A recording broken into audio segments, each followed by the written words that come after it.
Hey, what's up everybody? Thanks for joining me here on Teslanomics Live. This is the weekly news recap of Tesla and related industries and everything like that, along with updates I have from the channel and anything else that's going on. So if you're watching this after the fact and you want to skip ahead, check the comments down below where I'll put timestamps about each different story that I cover. Now at the end I do have a Q&A, and those were submitted in advance. I won't be taking any live questions here on YouTube, but if you are on Patreon, you can go watch this live stream there and ask, and then I'll be following those as well. So without further ado, I want to share some just fun stuff, and this is something that I did a while ago, and it seems relevant as the Game of Thrones Season 7 finale was last night. And so here you go. This is a data, I'm a data geek, and I teach data science courses and things like data visualization online on sites like Pluralsight and LinkedIn Learning, which is formerly Lynda. Now, on this site here, and I'll put a link to this in the description as well, what I have is every Game of Thrones battle visualized, and what I did is I took every family in every house, and in between them are the lines, and the lines are the battles. Now the arrows indicate who attacked whom, and then the color, it means, did they win or did they lose. So for example, the Free Folk attacked the Night's Watch in the Battle of Castle Black. You can see the details of it, the attacker size, major capture, major death, blah blah blah. Anyways, I just wanted to share this as kind of a fun thing that you can learn how to make on one of my courses on Pluralsight. And if you'd like a free trial to Pluralsight, you can visit teslanomics.co/Pluralsight, and it'll redirect you over. And I think you get an unlimited 14-day trial, which is far better than their typical one that they offer. So go give that a shot, and I just thought that was kind of a fun thing to share today. Next, I want to talk about the referral program, and this is something that you can really take advantage of if you're looking to buy a Model S or X. I do get a lot of people asking me about this, saying, oh, hey, I thought this was for the Model 3. Sorry, no, this is just for S or X sales. And you and anyone else can use this to essentially get $1,000 off and free supercharging. And the way it works is folks like me that have it, we have this secret levels that they're offering here. And you can, I don't know if you can see that, but we're currently at 18% of the way to a free next-gen Roadster, which I don't even know what I would do with. But yeah, since last week, 4 people have already taken advantage of that. The question is, I'm not sure if they're going to limit this at 5 like they typically do, or if they're going to let it continue to roll over, meaning just, kind of unlimited people can take advantage of it. So as of right now, there's only 1 spot left if they do have a limit on 5. So if that's you and you're hesitant on pulling the trigger, this might be a deciding factor for you. So, and if you do have an issue with this, then please email me and let me know. And as always, the folks that have taken advantage of this, I would love to see kind of the picture of your car and everything. It's just cool to build this community and get to know you. So there you go. Those are my 2 kind of fun things that I wanted to share with you early on here today. Next, I want to get into the news. So first and foremost is something that's really cool, and what this is the new use case for the United States Air Force. They found a way to use the Teslas in ludicrous mode, and I'm going to read a little bit of this to you here, and then I'll just hit play on the video because it's pretty stinking cool. So this is the U-2 spy plane, and this is a product of the Cold War. Developed in the 1950s, the U-2 flew countless missions over Russia, China, and Cuba to give the United States valuable intel on hostile rivals. The U-2 operating altitude was almost 70,000 feet and was well suited for photographing large chunks of enemy territory. The problem was that the U-2 was extremely difficult to navigate on land. Its huge wings and large turning circle made simple acts like taking off and landing more difficult than in traditional planes. The Air Force, the United States Air Force, came up with a fairly simple solution: chase vehicles. The U-2 may have been relatively slow when operating at high altitude, but it was actually quite quick on takeoff. This meant that any chase vehicles needed to be fast in a straight line. The natural choice were American muscle cars. These mobile pilots would radio hazards and sit reps to the U-2 pilot. All this significantly reduced accidents, and this tactic is still in use today. Over its nearly 7 decades in service, the U2 has received numerous tech upgrades and updates. Naturally, the same was applied to the choice of the chase cars.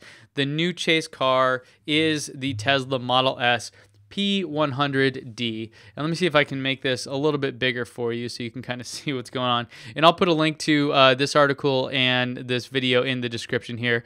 And let me just show you this. It's kind of nuts.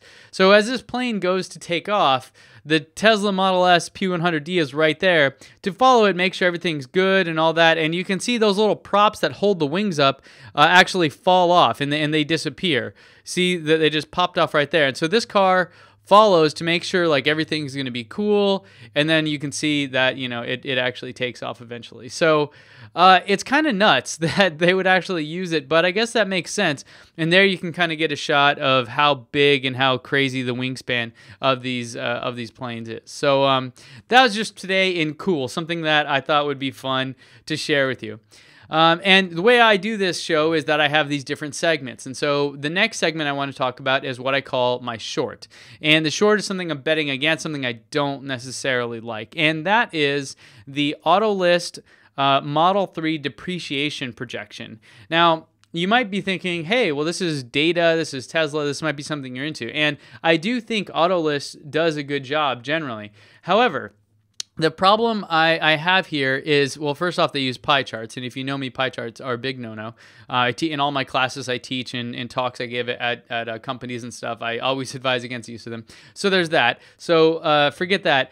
But they're giving essentially a prediction on the depreciation of a Model 3. Now, the thing about the Model 3 is that we don't know how this is actually going to pan out. And the prediction that they gave previously around the Model S also turned out to be pretty false. So here's the deal. They predicted that the Model S, or they had data showing that the Model S is depreciating much better than a lot of its competitors and this and that, right? Well, the thing is that that's fine until you have major technical advancements in the vehicle itself. So for example, my Model S, which is a 2013, does not have autopilot. Now, when I bought it, it was about almost like 45, 47% cheaper than it was new just a couple years earlier. So that's a major amount of depreciation. Now, they didn't account for those kind of advancements and what it can do to the car. So if we think the 3 will not have any major advancements, then this is probably okay. However, if the 3 does have any major advancements where newer versions coming out will essentially, completely wipe out the used inventory from the previous versions, then this won't be true at all. So I'm short on this because it is so wildly speculative, and in the past, when they've done this, it didn't pan out to be true. So yeah, I feel bad about that. But, I do like what they're doing, and I do think that some of the pieces they did here, like this battery range sweet spot graph, is pretty interesting. So I'll put the link to this in the description below. That's my short for the week, and I do want to know what you think about that down in the comments down below. Next, I want to talk about my long for the week. And before I get into that, yeah, let me just pause because this is a big one.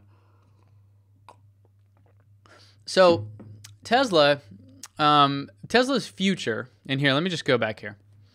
Tesla's future is in is not in cars. It's not in energy or any of that. In my mind, Tesla's future in terms of revenue has to do with their platform. And their platform is the operating system, essentially, that runs all of their vehicles. And the thing about that is that they haven't even done it yet, but they're going to, my speculation, they're going to, and if they're smart, they will open up an app store. Now, those app stores will power all kinds of entertainment and things that are in the car. And they will open it up to third parties, just like Apple opened up the App Store for the iPhone to third parties, etc. And then that's a huge driver of their revenue now. So I think this is where Tesla is headed, and I think that's going to be in the future probably their biggest source of revenue and growth and all that, especially as cars become more and more autonomous. For example, if we are in a completely autonomous world where cars just drive themselves, do I really care what it looks like or any of those bells and whistles? I probably don't, or I probably care less, right? Because the car is going to handle all that for me. So what's going to matter? The apps, the things that the car has built into it, or the things it can do. And so this is where I think we're going to see a huge, the runway here is almost infinitely long in terms of growth potential for Tesla. So the story here is that somebody hacked some stuff in a recent software update, and they found there's a thing called T-Tunes. And I can show it to you here. So T-Tunes, people were speculating was essentially a music service that Tesla was going to launch. And this is my long. I really thought this was going to be a great idea for them. Now, the thing then, though, is that it appears to be a joke. So Elon reported that, we don't have something called T-Tunes. That's a joke. And so yeah, I understand. So when it comes to licensing content, which I am somewhat familiar with, being a content creator, the amount of work it would take to actually get that up and running is pretty tremendous, right? And Tesla has other things like, I don't know, building the Model 3, which are far more important right now. But I still like this, and I still kept it in today's show because I think this is not something that I think that this will come back. I don't know if T-Tunes specifically or whatever, but something along these lines will come back, and we're going to see apps and other services and things that are offered in the car, and that can be, if not, will become the biggest moneymaker for Tesla down the road. So there you go. That's what's going on with that. It is kind of fun to think about these things, and we're still so early on in this new platform, so it's really, it's really kind of pie in the sky at this point. And of course, as things get more real and we get more facts and details, I'll be sharing those with you here. So next we have something that I'm not sure how I feel about this, actually.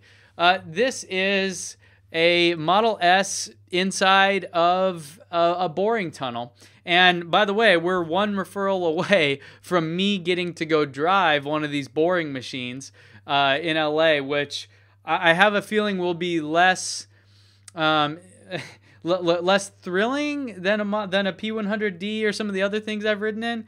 But at the same time, it might be kind of cool just to see and experience, and of course I'll share that with you guys. So this Elon tweeted out, and if you don't recall like what this is all about, the idea is that you would. They want to build these tunnels that go under LA, and they will have these electric skates that you can see on the screen now. And the car will essentially pull up to one on the street. It will lower it down into the tunnel. Off it goes, 150, 200 miles an hour, or whatever makes sense, and then pop back up wherever you want to alleviate traffic. It's kind of the three-dimensional version of driving, and in LA, that would be something that absolutely could benefit a lot of people. So I'm excited about this because it's real. It's actually happening here, unlike a lot of speculative talk out there. But then my next question was, where is the skate?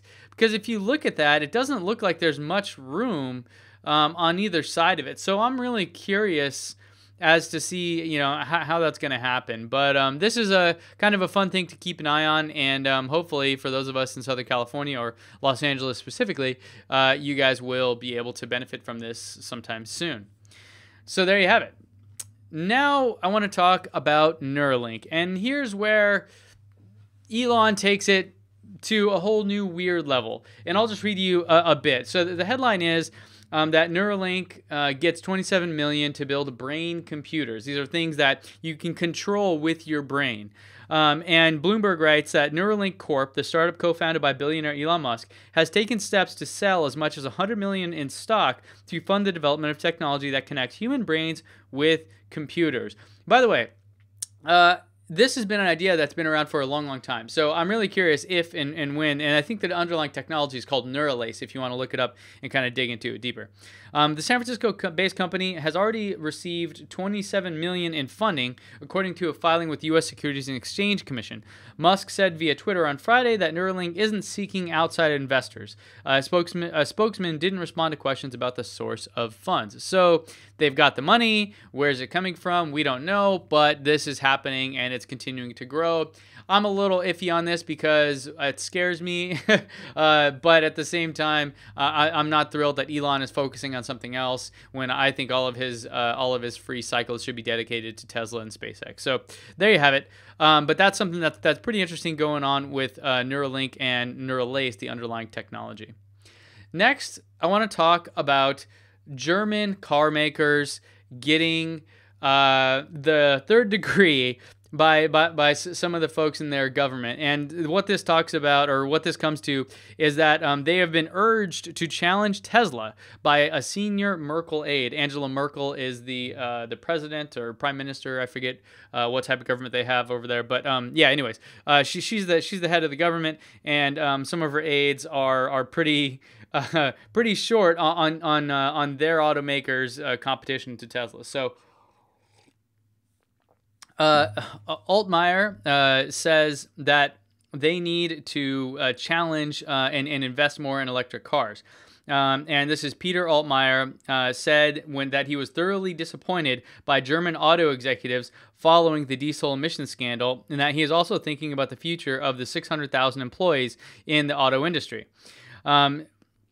He actually said, when is our automobile industry, which is so good, actually going to be in a position to build a car that travels 50 kilometers further than a Tesla and costs 10,000 euros less? Altmaier said in a public forum in Berlin on Saturday. It must be possible to set this as a goal. So I'm excited about this. I agree. I think we need more competition. I think Tesla is just running away with this market here in terms of the quality and the technical capabilities and everything else, and the design and the appeal. I mean, they really own this whole market. So yeah, I mean, I'm with him. I think I think a lot of the German brands, which make fantastic vehicles, really need to step up, and hopefully as the ties between automobile manufacturers and oil companies start to separate, it'll become more and more possible. And there are things happening in Europe. So, you know, I think this is just hopefully something there that will stoke the fire there.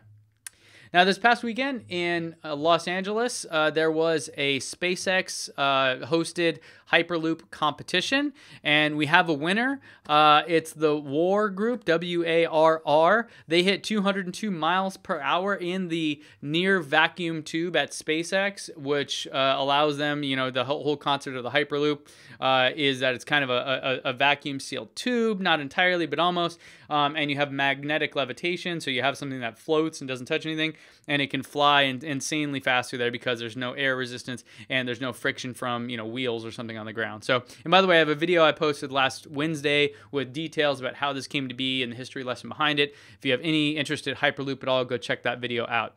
Now, this is exciting because you know, it shows that things are happening here. Now, Elon Musk, from reading from Teslarati here, Elon Musk and the WARR team were visibly excited, and for good reason. Musk gave a short speech after championing the teams that participated and their willingness to pursue new and potentially revolutionary technologies that can both help and inspire humanity. He revealed that tests during future Hyperloop competitions could reach speeds of 500 or even 600 kilometers an hour or 370 miles per hour, and do so within the bounds of SpaceX's 1.7 kilometer test track. Hyperloop One, a company founded to realize Musk's Hyperloop concept, made history in July 7, 2017 with a top speed of about 190 miles per hour at their company test track in Nevada.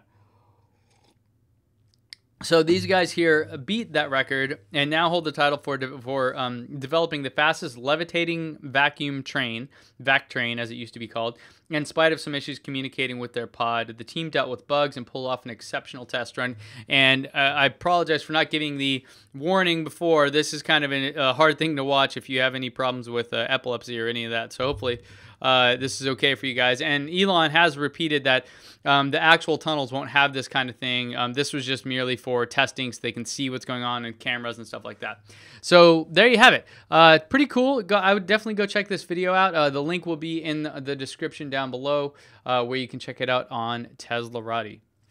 Next, we have something that comes to us from Electrek, and it's about Tesla finally unleashing the full power of ludicrous performance after customer complaints. So, Previously, in order to realize this max power of your ludicrous enabled P85D, P90D, P100D, etc., you had to use launch mode, and it was the only way to reach max power. So recently, President of Sales and Service John McNeill commented on Tesla Motors Club, and he said, I'd like to provide a quick update on this topic. Some of you with the P90D and ludicrous acceleration mentioned that you did not want to use launch mode to simultaneously activate maximum battery performance. We've listened and are happy to tell you that for those that wish to do so, you can again enable maximum battery performance independently from launch mode, ensuring that you have maximum flexibility in how you use your car. The fix is in the latest 2017.32 software update, which Tesla started to publish to its fleet last week. Most cars should have it by the end of this week, Electrek reports. Now, this is great. I think it's exciting. I don't have one of these cars, so it's not something I can personally speak to. But if you do, you can check your software version, and hopefully you have it, and you can do it. Use it from there. I'm curious your thoughts. If you do have one, let me know what you think about this in the comments down below. Now, there's a couple more stories, and then we'll get to Q&A. The next one I want to talk about is that some details were leaked. I don't know if they were truly leaked. They went to reported to us from Reuters, so it seems like a good source. However, Tesla hasn't officially confirmed these because they just don't comment on speculation. Now, this was that the Tesla Semi will have a 200 to 300 mile range. And this story comes from Ars Technica, which is a fantastic site, by the way, if you're not familiar with it. Now, I'm really excited about this because I want to go. I'm going to the unveil for the Semi next month in LA, which I don't know how or what to think about that. I've never, ridden in a Semi or anything like that, so this will be interesting. Hopefully they'll give us some rides and all that. Now, the idea here behind this, and this article goes into kind of more detail than I will, was that a big chunk of the trucking industry is within this range of 200 to 300 miles. So anything over 500 miles typically is going to go by train instead of by truck. So with that, Tesla actually, even though if it does go 200 to 300 miles, does have still quite a bit of a market that they could approach. Now, the big question is going to be the financial trade-off, and this is reading from the article. Aside from drivers, the biggest cost is fuel and maintenance. And if you lower the cost of fuel and maintenance, you can compare it to a regular diesel. So I do know that they have Tesla has filed for an application to permit. I don't know what the right permission essentially to run completely autonomous semi trucks in Arizona and Nevada. And so if they get that, then they would essentially lower the cost of fuel and maintenance, and potentially not having a driver whatsoever would be insane. But the cost, even if the vehicle itself was a lot more upfront, it would be saving them a ton of money down the road. Now, the big question then is, what about the labor unions and people like that? Are companies really going to do this? What does it signal? And so I think there's much bigger kind of sociological, political, hurdles that they're going to have to get over. But this is some news that came out, and I wanted to share it with you because I think it is interesting, and I really would love to hear from people that know something about this industry, because this could be a big game changer for our economy here in the United States, and then more broadly in the world as this technology spreads. All right, well, last we have a story from The Guardian. And The Guardian, I feel like I have I'm a fan of. These are the guys that broke the Edward Snowden story, and they tend to have really high-quality stuff. So they have this report or this article here stating that fossil fuel subsidies are a staggering $5 trillion per year. And it's this new study that finds that 6.5% of global GDP goes to subsidizing dirty fossil fuels. So I'll pause right there and say that some of this writing here is very kind of, I don't know if I want to say biased, but, it definitely has that edge of like, climate change enthusiasts and activism built into it. So I don't mind that, because I think that way as well. And I think, 97% of scientists and all kinds of other people believe in this stuff. However, I do understand that some people may read this and get upset about that. And for that, I say, I'm not sorry.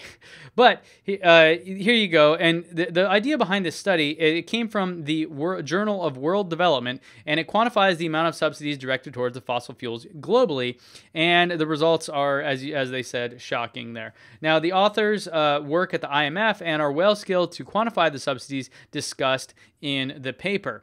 The deal is, though, is that they actually, it hinges on a broader view of a subsidy. And they quote from the paper there, and I'll show you the quote there, that not only supply costs, but also, most importantly, environmental costs like global warming and deaths from air pollution and taxes apply to consumer goods in general. So the authors argue persuasively that this broader view of subsidies is the correct view because they reflect the gap between consumer prices and economically efficient prices. Now, I love this because there's something known as a Pergovian tax, and the idea there is that you should tax things at a rate which is comprehensive of the overall impact they have. And so this is a great example, and I believe this makes a lot of sense. So what that means is something like smoking cigarettes, right? If you let everybody smoke cigarettes all over the place, that has a broader health impact, right? Other people in areas where people smoke heavily have things like other lung problems, and they need to go to hospitals, and some of those people don't have insurance, whatever. And it raises the cost on everybody else because you let this one activity happen. And so what makes sense in the Pergovian tax mindset here, which makes sense to me, is that you tax those things at a higher rate because they have a much broader cost than just the cost of production and consumption, right? So carbon, I think, is the same way, and this is how we get to a true carbon tax, is because when companies emit carbon, whether that's in making their products or whether their products are designed to do that, like fossil fuels, then the broader cost is something that we all pay. And so they're expanding their definition of a subsidy in this report under that same guise. And that is how they got to this number, which I think is really interesting. So go read this article. Let me know what you think about it. And I look forward to having a little conversation with you guys down there. So now it's time for Q&A. And I'm going to switch over and make sure I have that set up properly. First, I have a couple questions from Patreon, and then I will get to the other questions that were submitted in advance. But before that, I need a drink of water. It's actually cold brew coffee. So Arlene asks, interested in your thoughts on new features for S and X to keep the premium line attractive and moving forward, with the context or assumption here that people will just buy the Model 3 instead. Well, Arlene, thanks for the question, and thanks for being a supporter. One thing, of course, is that the time to delivery, because the 3 is still, just ramping up, that's a big one, but let's assume that wasn't it. I think the space and the more premium finishings of the vehicle itself and things like having a binnacle dashboard and all these other things, I think will entice people to it. I have an S, and I've ridden in a 3 and seen it up close. It's a beautiful car. It's a fantastic car. I can't wait for mine. But at the same time, if I were trying to decide and I was only going to buy one right now, and let's say money wasn't really that big of a factor, I think the S is the better car for sure. The X also, is for a lot of people because they have big families or whatever else, a better option. So I don't know that they need to necessarily make upgrades to it or change any of the features. I think that the S and X are just different and higher end cars. So I think that they'll continue to sell regardless of any other changes they need. So thanks for the question. Christian asks, also from Patreon, I recently heard that you can charge the Model X on the left and right side. Is that really true? Is it planned for the Model S as well? I don't know where you heard that. I did ask around, and I did Google for some of these things and found some old posts from the Tesla Motors Club. And essentially the answer that I found is no, that you cannot do this. Even where they have the right-hand drive, it still is on the left side. So if you have an actual photo of this or something, let me know. Also, if you guys out in the community have any more info on this, but I don't believe that's the case. Craig from Patreon asks, might Tesla do a 4-seat configuration for the X? In the last 2.5 years, I've had 5 people in my car once. I don't know of any changes there. They have, I believe, recently updated the configuration, so I think you can get 5, 6, and 7 for the X now. The 4 would be kind of interesting, but you know, I guess never rule it out. Thanks for the question. Craig also asks, is there a possibility that Tesla might open their charging network to Leafs and Bolts of the world? A possibility? Sure. Likely? I don't think so. Because this is a big thing that they that they offer to owners, and it's a big benefit. So I don't know what their incentive would be, especially because the vast majority of the time you're charging, you're not using the supercharger network. So besides the initial installation, the cost of actually running one, I don't believe is that high. But again, I don't have data on that. So I don't think they will. No. Okay, Justin asks, I was wondering if you could do a video on sustainability of other major materials used in EVs, such as nickel, cobalt, and copper, now that we know lithium is not a limiting factor. Thanks for the idea. I absolutely I have been thinking about this. If you haven't seen, I did a video about lithium supplies recently, and yeah, I mean, as it turns out, as he said, we have plenty of lithium to go around for the next 30 to 50 years, not including things like the recycling of batteries and all those kind of factors. So yeah, thanks for the idea. Steve asks, how do I, and I put this one on here because I probably got 5 or 7 people asking the same thing.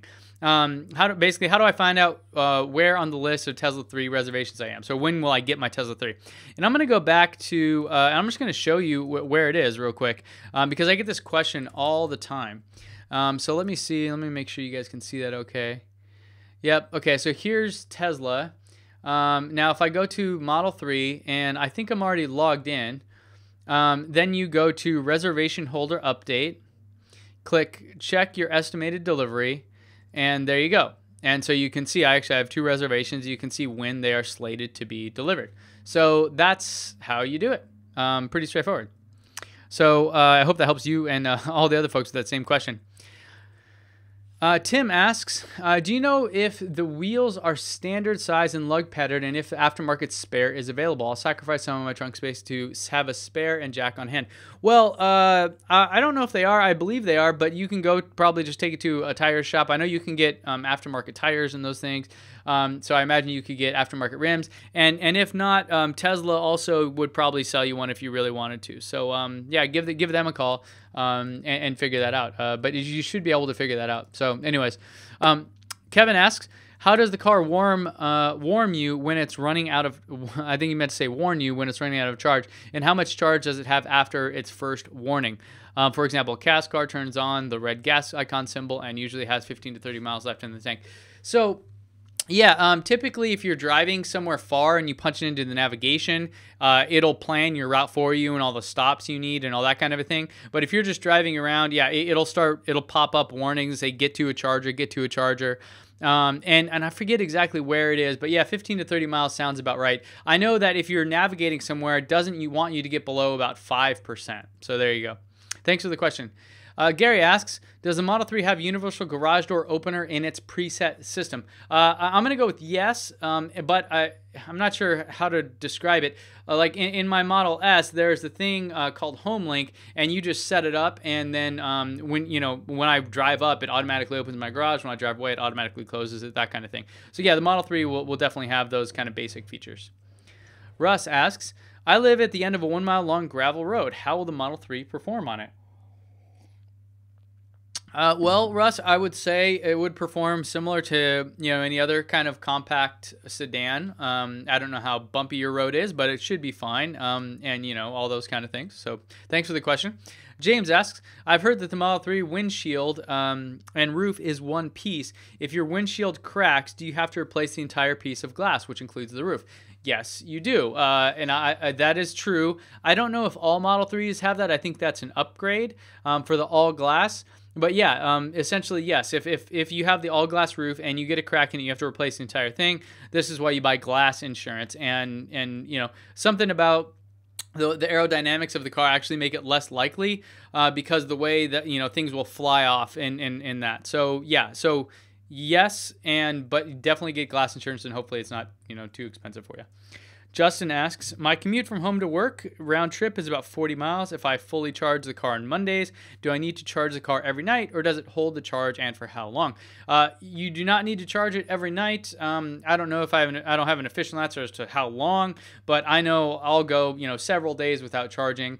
And it's kind of funny to think sometimes when I get down to about 80 miles left, I get really nervous, like, oh man, I better charge tonight. And then to think that a lot of other EVs out there, the first generation ones, that's all they get. So yeah, so there's that. But no, yeah, you're fine. You don't have to charge every night.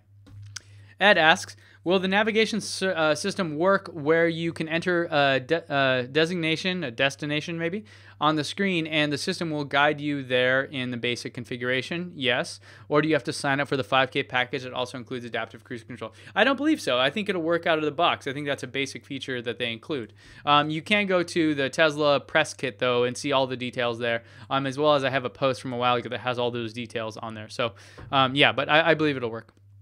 Mike asks, what is the difference between the 18 and 19-inch tires in the Model 3 in terms of ride quality, range, and tread wear over time?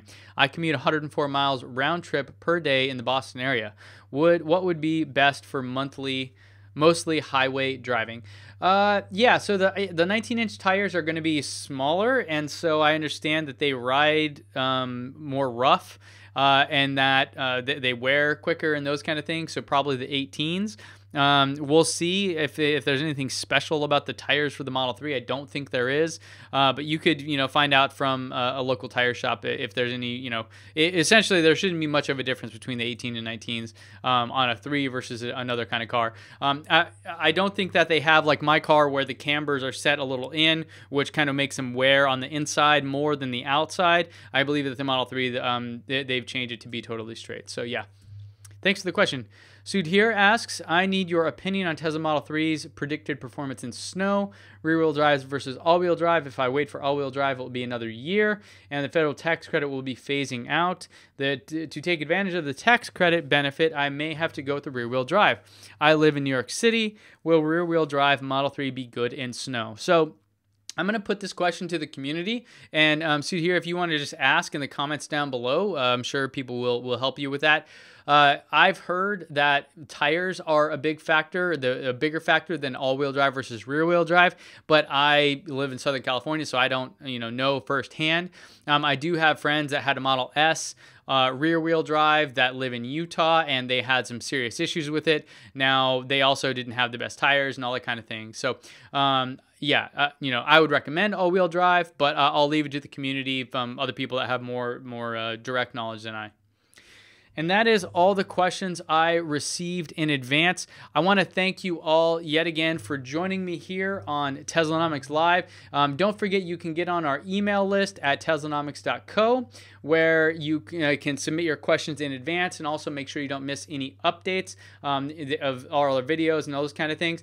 And this week, later in the week, we have a couple videos. On Wednesday, I'm going to talk a lot about the history of the iPhone and how the Model 3 may be on the same path, and what that means and that kind of a thing. And then Friday, I'm going to talk about the recent Department of Energy report, and I was at a very special location, so I hope you guys tune in for those things. If you have any other questions or anything, feel free to hit me up on Twitter, and I will see you guys again here next time. Thanks for watching.